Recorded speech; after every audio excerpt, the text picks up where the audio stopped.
Okay, we're now recording. And one of the things I wanted to bring up this evening was something that occurred to me in a conversation with Mindy the other day. And that is every now and then you'll notice that, and I noticed this last week especially, that there will be gaps in my communication. It's almost as if I've tuned out and I'm not saying anything because normally I'm very clear about what I want to say and I just rattle and go forth without any hesitation. But there are times when I do stop because what I'm seeking to do at that point is either find the best word or present the information in what I hope is a non aggressive, non offensive, non attacking way. So when you hear those things, just understand that that's what I'm going through in terms of presenting the information and making it the most palatable that I possibly can and easy to work with. Well, last week we got into an extremely heavy session on guilt and a deeper, I thought maybe, hopefully, a deeper understanding of sin. And I'm hoping that, and I also reiterated all the patterns that we've gone through, and I'm hoping that you've been able to see these patterns in yourself. And I know I talked about that last week as well. And the reason for that is, and I believe I said this last week as well, is that the more that you can see in yourself, I know it's easier to see in others, but the more you can see it in yourself, then the more attuned you can become to gaining control over it. So last week we talked about all the different ways that man and you yourself, your emotional self, end up feeling guilty about different things. This evening we'll talk about the physical self. Now, obviously, the things that I wrote down were not observe the diet, to overeat, to indulge in harmful practices like drugs, alcohol, sex, and not adhere to physical disciplines. And by that I mean exercising or bathing or hygiene. So let's start with observation of the diet, because now we're at that point. It's the beginning of a new cycle. And every time we go into a new cycle, preparation is essential so that the cycle will work out to be in its best possibility. So the outcome is not necessarily patternistic, because now that we're learning what we're learning and we're reading the symbols, we have an opportunity for the cycle to come out the way we really want it to come out, not the way that it has historically come out. So in observing a diet, getting a diet under control is one of the hardest things an individual can do. This is why diets fail. And the primary reason that diets fail is because of the emotional attachment that we have to the foods. You know that you have your comfort foods. When you're feeling down, a little blah, you may run to get some chocolate ice cream or pretzels. So if you see me indulging in either one of those, I'm going through something. And so we have our favorite foods, our comfort foods, but what people don't realize is that every single thing on the plate and the overall diet itself, there are emotional attachments. Either some of the diets are cultural, some are traditional, some are very ethnic. And the more ethnic and the more cultural and the more traditional the diet is, the harder it is to move away from it. So you may make a plan, it's the beginning of the year. And so you make a commitment. Well, I'm going to lose 20 pounds this year. And you'll put out a plan of action of what you're going to do. And then 2-3 months in, you find yourself not observing your diet, not sticking to it. And then you begin to feel guilty about it. So that's one area that guilt can sneak in and manifest in your life.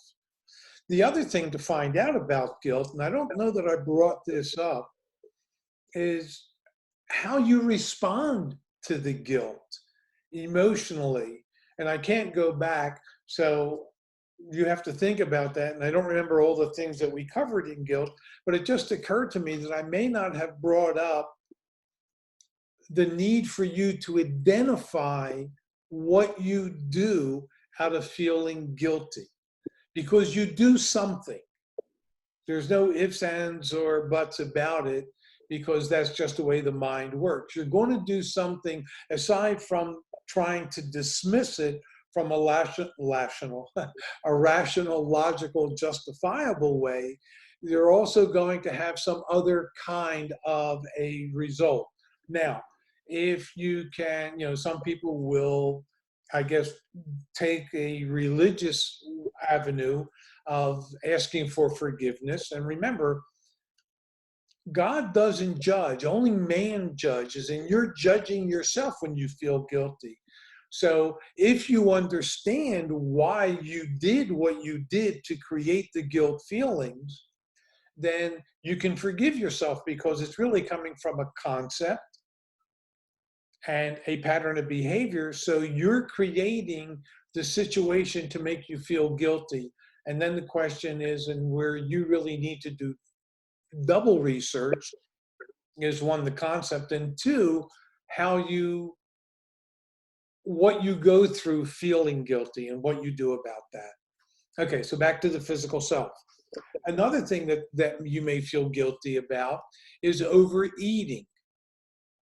And I can remember growing up, and maybe some of you, you may have heard this same thing from your parents.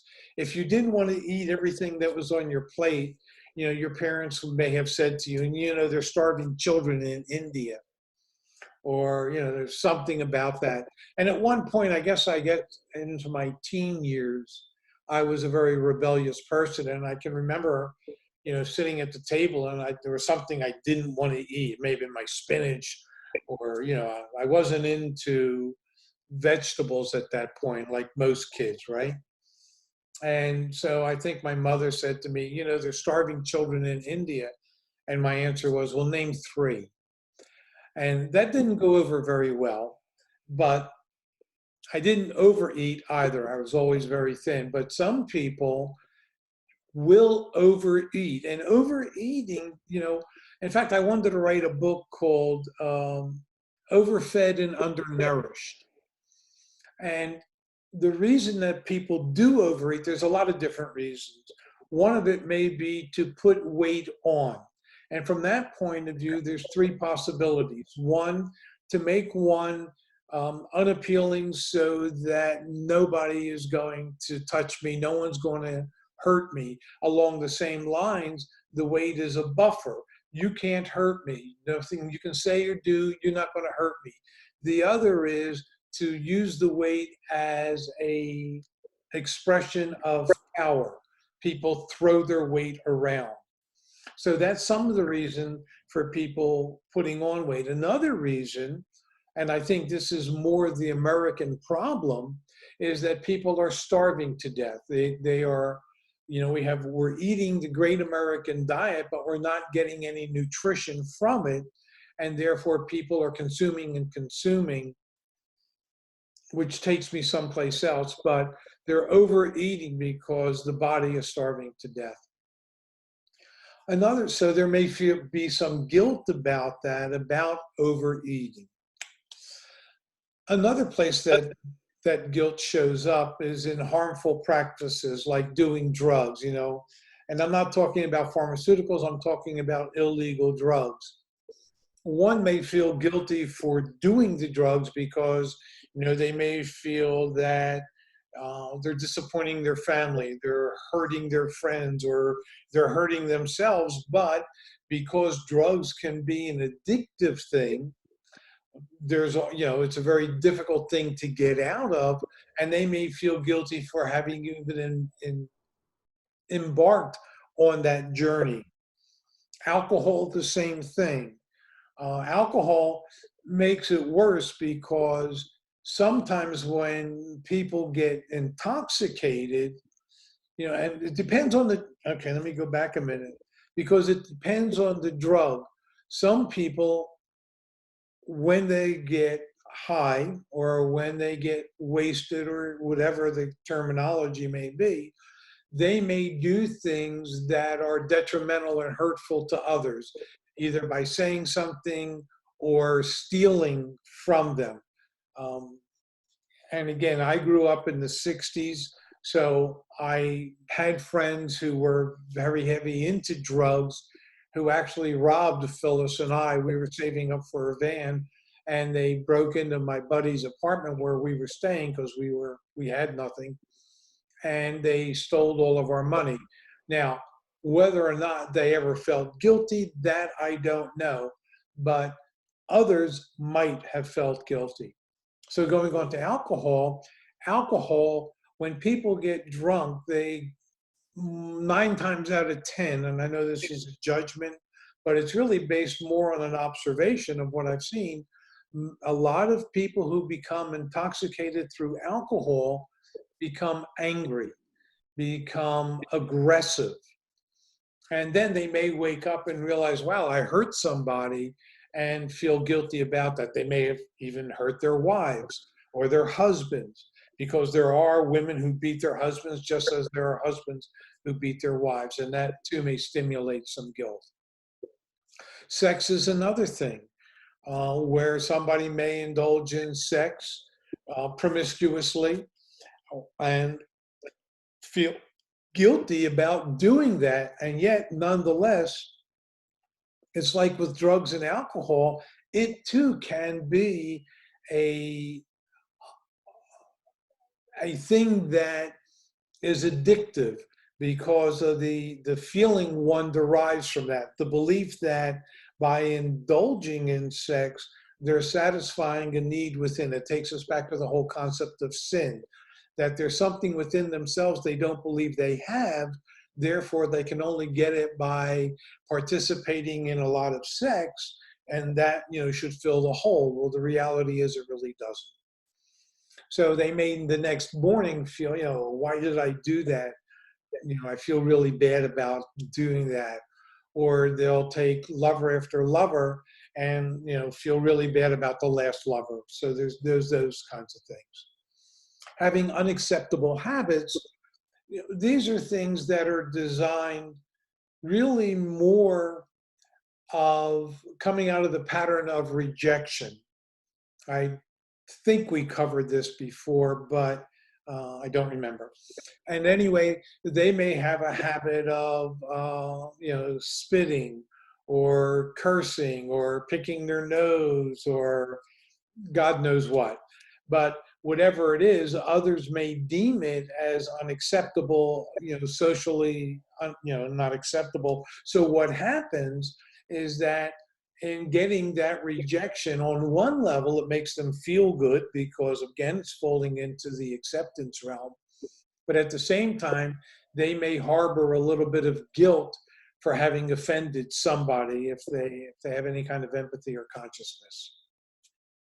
Another thing where we set ourselves up physically is not adhering to our disciplines. We say, all right, I'm going to go to the gym every Monday, Wednesday, Friday, or every Tuesday, Thursday. And if you don't go, then you may feel guilty. I should have gone. And you may rag on yourself about that and feel bad about not doing that. There are some whose hygiene habits, and depending upon if you're in a relationship and you're with somebody, then they may say something, aren't you going to shower? Or, have you brushed your teeth? Or, are you going to use deodorant? So those, and just hearing that may make an individual feel guilty about not having done that, even though they set up to feel guilty by, and this is how the patterns work. They set in motion those things that they will do that others will give them a ration about, and in getting that ration of grief, that allows them to feel guilty for having done it. And that's exactly how a setup works. in setups, you set in motion those things you need to do in order to get the response you need in order to fulfill a pattern and satisfy a concept in the subconscious mind. Okay, materially, guilt can work on a bunch of different levels, and I wrote down yours and others because it's the way it works. You may feel guilty, losing things. You may have lost a lot of money in gambling, and then you feel really bad about that.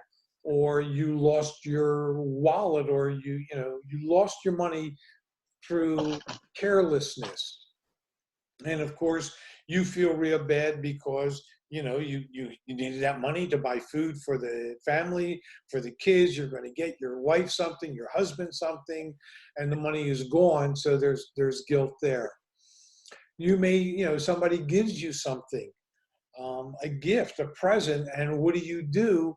You end up losing it, or losing something of value around the house, something of yours personal that you really liked. And I can remember I got a Mount Blanc gold pen that for a birthday gift.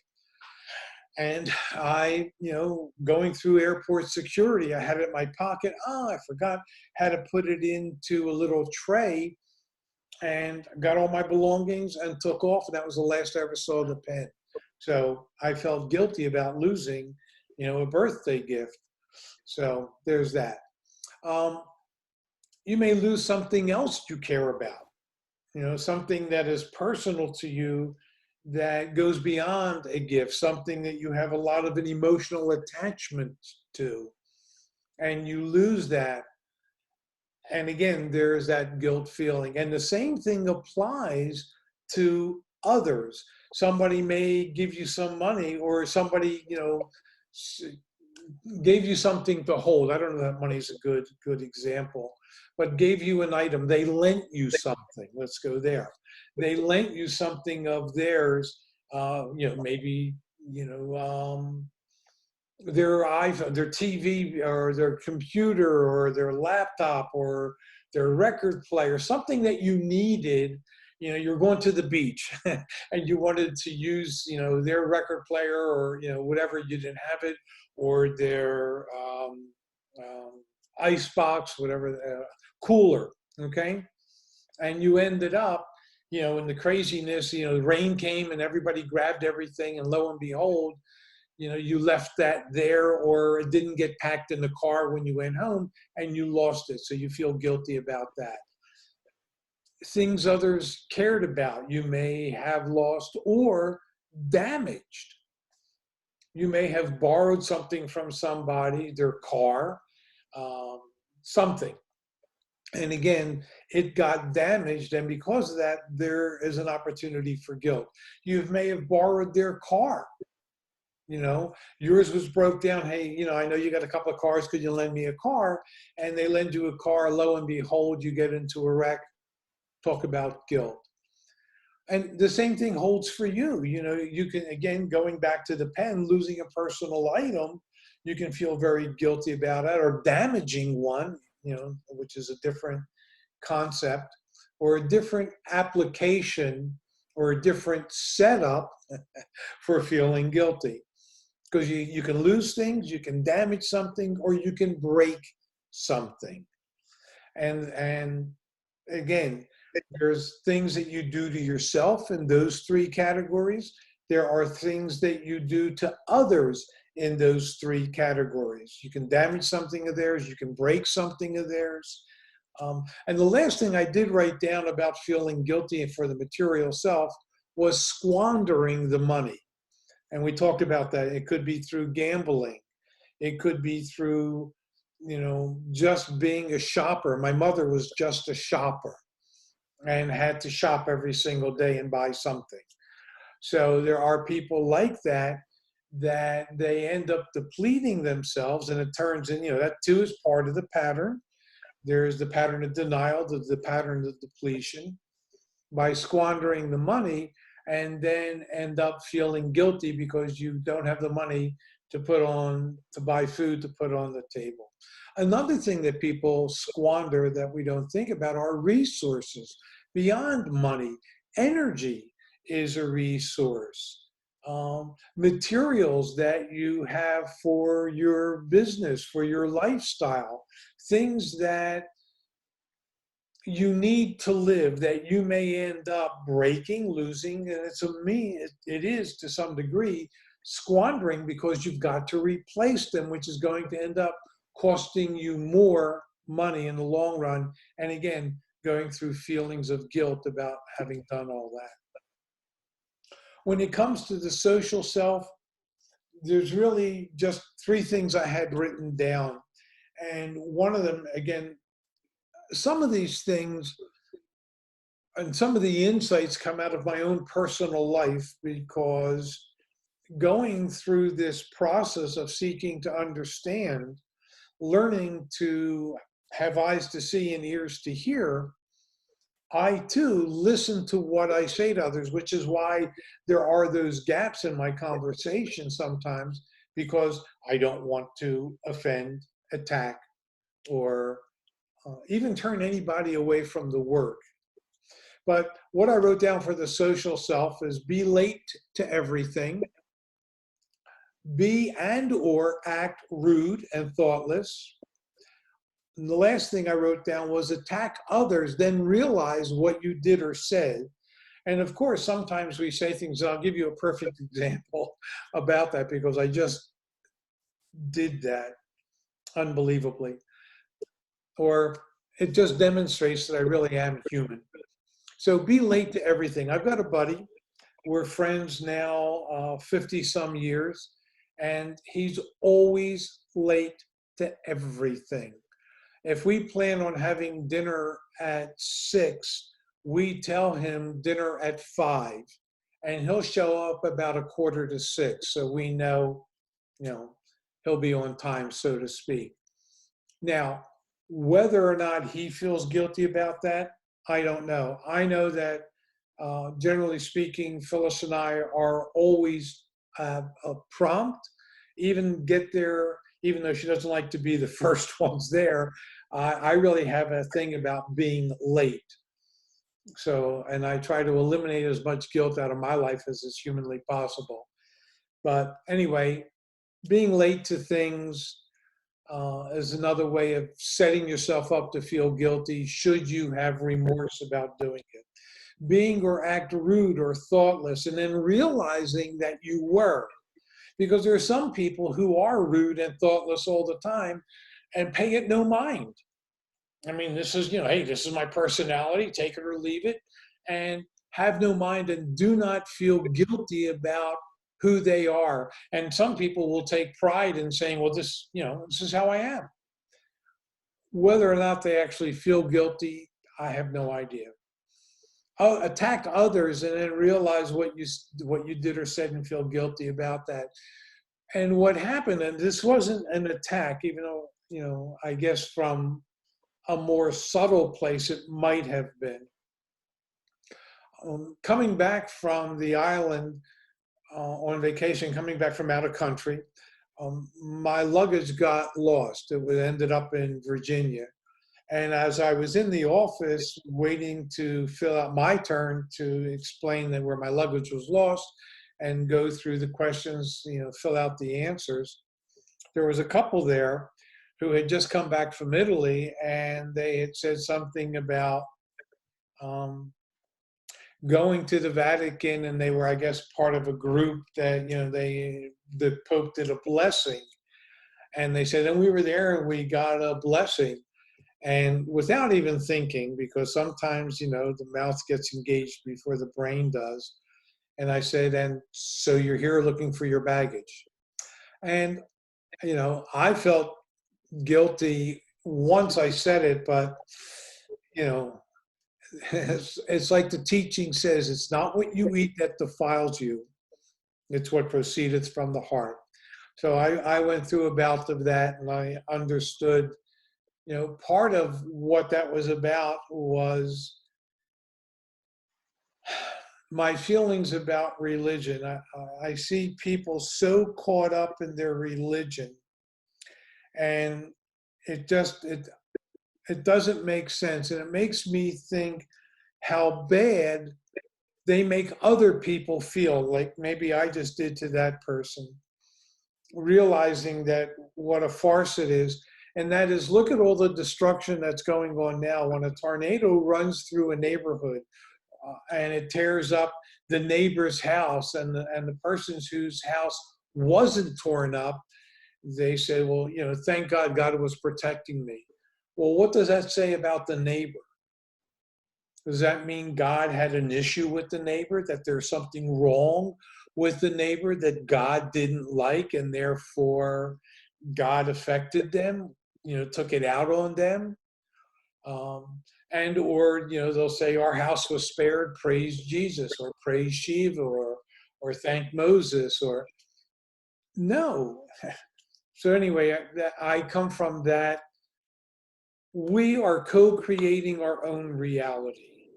God is totally indifferent to what's going on, because God said, I have given you dominion over everything. And we're abusing that. We are not respecting it. We have no respect for the material plane. We think it's here to serve us, that we're not the caretakers of it. And all of the horror that's unfolding, and there'll be more to come, is the result of our gluttony. That's the word that came to mind. Going back to the physical self, and maybe you've seen this where you live, there's some construction going on here. And as Phyllis and I were going into town today, we saw a new self-storage facility being built. And I think I told you about, I saw one out in the middle of nowhere that must have had 400 or 500 little thingies, contain whatever they call those, closets, or sheds, or whatever it is that you can rent. At any rate, we saw another one being built right by some apartment complexes where the newly complexes went up. And that must have had at least 100, if not more. And what occurred to me is that that is part of our obesity problem. We are over-consuming, overeating the material plane, and being malnourished. The whole facade of capitalism is built on consumption. And we're so consuming things at such a rate that we have to have storage sheds to keep the stuff we're no longer using, so that we can go and buy new stuff. And I was thinking it would be so wonderful if we got back to more of an agrarian, I think that's the word, agricultural society. One, it would help feed the multitudes of people who are starving. And two, we would stop depleting the earth, because the earth will be here, but at the rate we're going to climate guilt and poison ourselves, or climate control and poison ourselves out of existence. Guilt in the spiritual self follows a different thing entirely, and that is not following the family religion. And your family may make you feel guilty for not being a part of the religion anymore, because religion is one of the things that binds a family to some degree, as opposed to there being respect at a spiritual level, and understanding and relating to God the way that you want to relate to it. Sometimes the family feels you need to relate to God the way that we relate to God. You got to believe like we believe. You can't have your own thoughts. And so the family may make you feel guilty about that, or you yourself may feel guilty for not following the religion, not practicing your faith, whatever your faith may be. And part of that is not going to your dedicated place of worship, not going to a temple, a synagogue, a church, a meeting hall, whatever the case may be, and missing a Sunday, God forbid, or a Wednesday night, and you may feel guilty about that. And last but not least, is adhering to the dogma itself and turning away from religion altogether, and not endorsing any religion and not following any dogma whatsoever, but seeking to be a spiritual being. And from my point of view, what that means and what I often say is that we are spiritual beings in a material vehicle. And if there's anything to adhere to and follow, it would be the sayings of Jesus, because I do believe that Jesus is the teacher for this age. In fact, he even said there's the two teachings that I think I've mentioned before. One is continue in my word, and the other is do my sayings. He never said believe in me. That's in the new Bibles. But he said believe on me. And what that means is look at what I've done. Look at who I am. And who I am is the result of employing the universal teachings in my life. I can transmute material reality. I can change water to wine. I can walk on water. I can disappear in a cloud. I can raise the dead. I can do all of this because I understand the laws of God and I incorporate them in everything I do. So believe on me. Never said believe in me. There is, now, I wrote a little thing down here and I did it in bold so that I can be clear and you can be clear where I'm coming from. I say, we are not saying this is wrong, not following the religion, not practicing your faith, not going to your dedicated place of worship, and not adhering in dogma. I'm not saying this is wrong, only highlighting that you may feel guilty about it. Okay? So I may not agree with it, but I'm not saying it's wrong. You've heard me say before that I'm not a fan of religion, but somebody turned me on to Dan Brown's last book, and I think it's something called The Code or something, or Symbolism, something. But one of the things that it brought out about religion, which I really liked, believe it or not, was that it really brought man into being more mindful of his neighbor. And it did set in motion and set foundations for community and for rules and regulations and being thoughtful of others.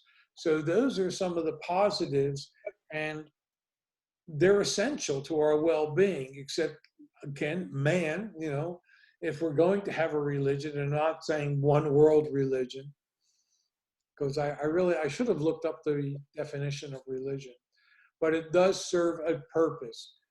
I do believe that there's only one God, and that's where religion should honor that one God.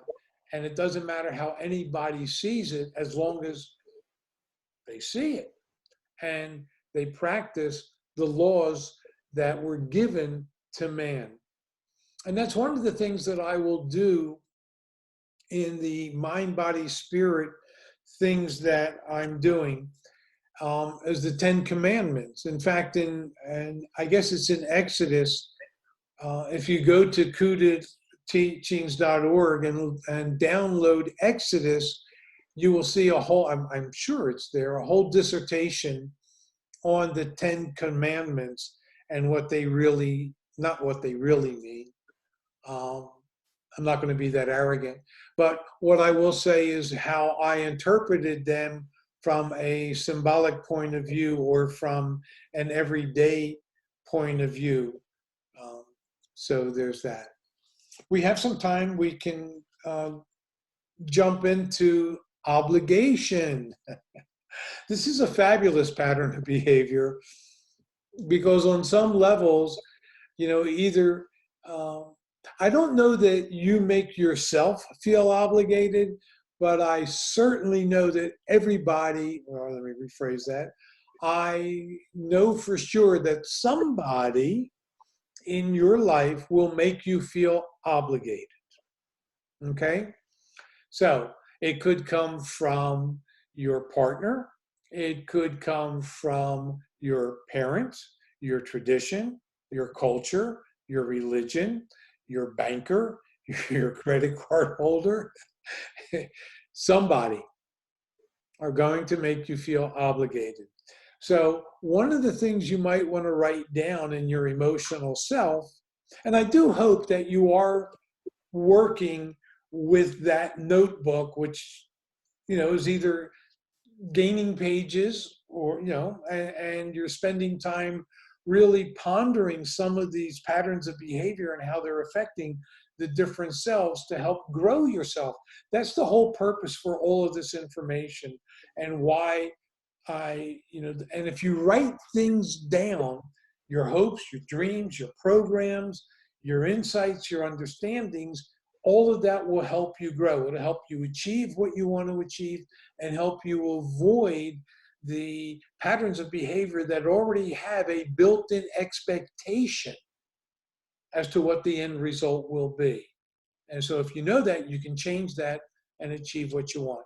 So right now, I know that each and every one of you listening has obligations that you feel towards them, this, them, or that, or the other.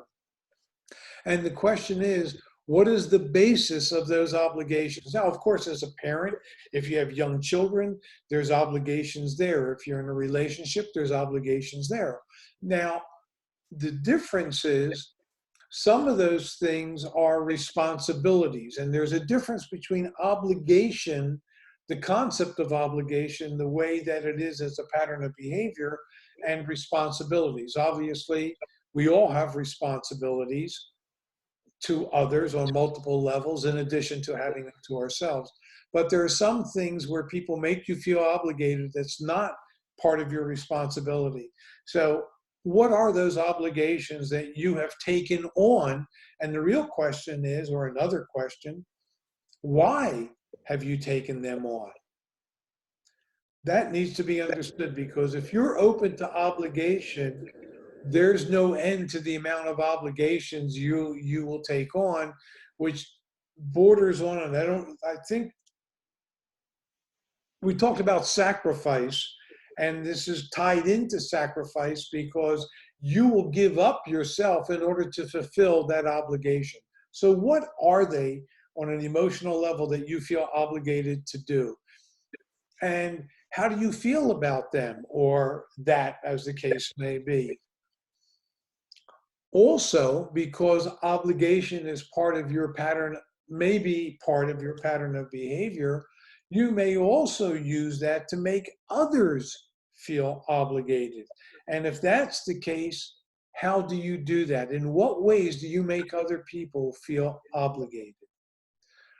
And the reason you want to know that about yourself is so that you can stop doing it and get that pattern under control. Because if you can get it under control from going outside of yourself and begin to pull it back in, you'll be able to get the one that you're operating under control as well, so that it no longer has an effect on you. No longer, are you being receptive to it? Because one of the things it can do at an emotional level is create resentment about feeling obligated towards this, that, them, the other, whatever the case may be. So how does obligation work in your physical self? Are there physical acts that you feel obligated to doing? Cleaning the house, ironing clothes, washing clothes, cooking, cleaning up after the family, these kind of physical activities. And I'm not even getting into intimate things, because that's a whole other animal. And that's, again, all of this is about self-exploration and asking yourself these questions. Do you feel obligated, period? And just list all the things that you do feel obligated about doing. Remember, there's responsibilities and there's obligations. And in relationships, responsibilities can be shared. And that's all I'll say about that. Um, and in the physical self, feeling obligated to do, cleaning up, whatever the case may be, do you resent that? Do you resent them, anybody who puts physical obligations on you? Do you resent them for that? And remember, we covered resentment, and resentment is its own pattern of behavior. And again, it's one of the, like guilt and frustration and anger, it is one of the things that can lead to cancer, especially if you resent being obligated and you don't voice it, you don't deal with it, you don't express it, you internalize it, then it's going to work against you physically. And physically, do you obligate others to do things? Do you feel, well, I did this for you, so you should do this for me? Or I performed, in I went shopping and got all the food, so you should prepare it. Or I went to work, I make all the money, so you should do this. These kinds of things, again, I'll go back to responsibilities should be shared. We each have a role. We each have our positives. We each have our negatives. And the more you understand yourself, the more in harmony the two of you can be, where you build on your strengths, you shore up your negatives, you share the responsibilities 50-50. Because remember, whatever there's an argument or a disagreement or a fight, I guess it would start out with disagreement, argument, fight, and kind of escalate. You are 100% responsible.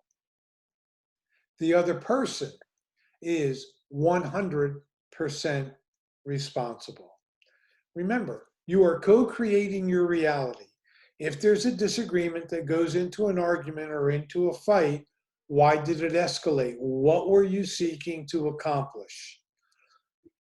Maybe you felt obligated that you had to set the record straight. Maybe the way you approached setting the record straight wasn't the most ideal way of approaching it. And yet, the energy of obligation created such a situation that it started out as disagreeing. Well, I don't think we should be that way. I don't think we should do that. I think we should do this. And then that can escalate and get out of control. Once the emotions start getting involved and you'll lose clarity. Because what happens when you get overly emotional in a physical sense? One of the things is, and from joy and happiness and wonder, your eyes will tear up. If you get angry enough, you'll cry. Your eyes will tear up. When your eyes tear up, guess what? Clarity is out the window. When you become emotionally agitated, when you lose emotional control, clarity is out the window. Teaching in the gospel according to Thomas is be passers-by. And what that means is, if there's an emotional thing going on, try to step back. Or the other, in the gospel according to Thomas, well, in the King James Version is, turn the other cheek and resist not evil. Don't feed the anger. Don't feed those emotions, because if you feed them, if you resist them, they're only going to get stronger and things will escalate. So keep your emotions under control so that you can maintain clarity all the time. So obligation, how does it work in your material self? And I wrote down here are many obligations. I guess, which do you resent and why? Why do you obligate people? Or what do you obligate people to do for you? Well, in the material self, there's all kinds of obligations. Oh my gosh, we've got obligations to go to work. We have certain things we have to do at work to perform. We have obligations to the family. We have obligations to our neighbors if you live in an environment that has a homeowners association. So there are so many different material obligations we have. I guess you could fill up a good couple of pages. But there are some, again, separating those you feel obligated to do. Now, I guess what I want to say is that there's an energy that differentiates obligation to responsibility. Because even with responsibility, you can develop resentment. Okay, don't get me wrong. Even there, that's why it's so essential to understand yourself and take a look at your responsibilities to make sure that in your head, they're fair and just and equal. Because if you feel that your responsibilities are overwhelming or they're imbalanced in the relationship, then guess what? There's going to be resentment building, and there's going to be little stabs and pokes and attacks and put downs. And okay, these are the things that undermine relationships. They're super subtle, but they manifest nonetheless. So with obligations, there's kind of a thing of an issue. So in writing them down in your material self, take a look at the things that you have that angst about in terms of obligations. And, we haven't done responsibilities because I never considered it as a pattern of behavior, because it's not something that works against you. But what I realized just this evening is that you could have an attitude about responsibilities, and in that regard, it could stimulate some patterns of behavior like like resentment. Okay. So which of your obligations do you have that you do resent, and why? One, why do you feel obligated to do it? And why, maybe somebody made you feel obligated to do it. So why, and why do you resent it? What is it about the obligation that you resent, as well as the why? And last but not least, because obligation is the way that it is, what do you do to obligate people to do for you? Now, I could use an example of being an employer, and some of you are, and some of you are in managerial situations. We have responsibilities, and so we obligate our employees to perform certain actions and perform certain jobs. Where obligation comes in versus responsibilities in that kind of a scenario is that if you make someone feel that they need to do this, that, or the other to keep their job, and I'm not talking about the responsibilities that they were assigned. This is going above and beyond, but because as you work with people, you can read people, those who are susceptible to obligation or to sacrifice, or, so you can take advantage of them. The task for being an enlightened human being, a spiritual person, is not doing that. So if you're, because we're all from a different point of view, we're at that atom level of consciousness. Oh, I think we're a little bit further down the line than the atom level of consciousness, but still, obligation would be one of those beasts of the field that the atom level of our consciousness needs to name, so that we can identify how it works in our life, so that we can gain control and have dominion over it. So there may be some very subtle things that you do that obligates people to do things for you. What are they and why?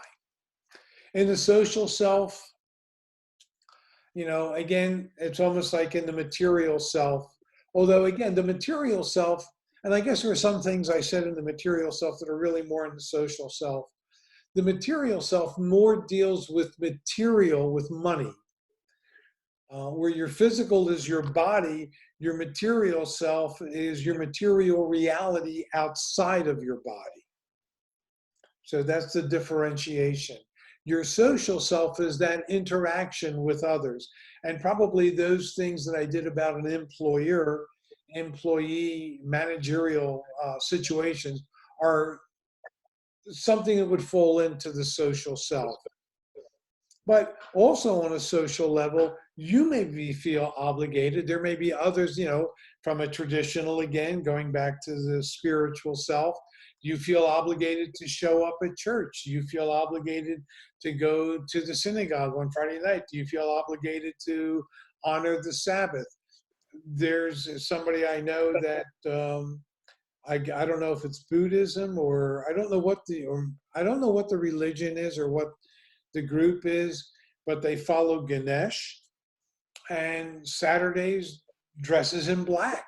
This is part of the ritual or part of the dogma, maybe part of the obligation. If you embrace another religious path, it has a dogma that you are obligated to follow in order to be part of that. There may be obligations to be part of a group. You join a motorcycle gang. You got to have certain tattoos. You got to go through certain initiations. You got to be a certain kind of a person. Okay, whatever. In what ways, on a social level, for the social self, do you feel obligated to be? And this is really a good one, because this is where, if you don't catch it in your emotional self or your physical self or your spiritual self, you certainly can catch it in your social self, because that is where you're interacting with others. And again, others are a reflection of you. And so sometimes it's easier to see ourselves in others and what we're about when our eyes are open and we're looking. So, because again, and I've said this to you before, it's so much easier to see every pattern of behavior in everybody else, but hard to identify it in self. But I do believe that the social self-consciousness is easier to help you get to the emotional self. Reality is built from the within to the without, but sometimes by seeing the without, you can see the within. In fact, the universal teaching is, know what is before thine eyes and all the mysteries will be revealed. So in this case, looking at your social reality and the ways that you feel obligated and the ways that you may, in this case, just the way that you feel obligated is the real important thing here. That will help you see the concept that's at work within yourself. Okay? We'll stop here. Oh, we're almost right on time. And next week, I think we'll start in with being a comedian, center of attention. So think on these things, ponder some of these patterns, see how they interweave, how the guilt and the obligation both interweave with other patterns that you're dealing with, and see how much stronger you have gotten by seeing how the subtleties of these patterns are at work in your life. So until we meet again, if you have any questions about anything you want to go over, do not hesitate to reach out to me at michael383@me.com. Also, if you have the time, check out the Mind, Body, Spirit videos. Those are only like maybe 3, 5, 7 minutes, and you may find some tidbits in there to help you with this work. So until we meet again, have a fabulous everything, and God bless and be well and take care. Talk to you. Thank you. Thank Good you. night. Thank you. Thank you.